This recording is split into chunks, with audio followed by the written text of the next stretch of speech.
been rich, nigga? 8 years. You've lost touch with reality. If you think kids have resources. What? So you don't think with the internet, kids don't have more resources?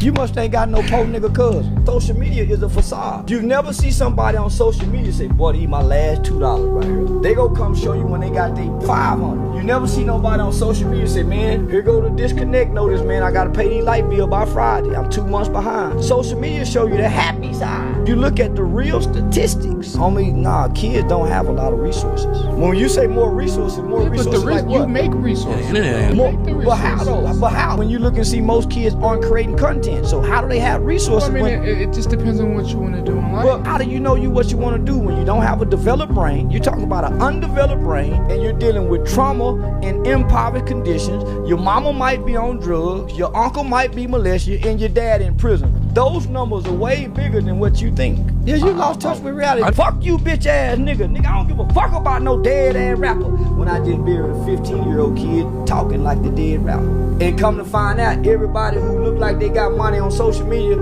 ain't nobody got no money. Right. This nigga just was showing $5,000. He in jail for a robbery, he can't make bond. This nigga just was showing $20,000 and his mama selling plates to bury. But this nigga got all the Louis shoes. And now when he just got killed, his mama got a GoFundMe begging to bury this nigga. But online it look like they got money.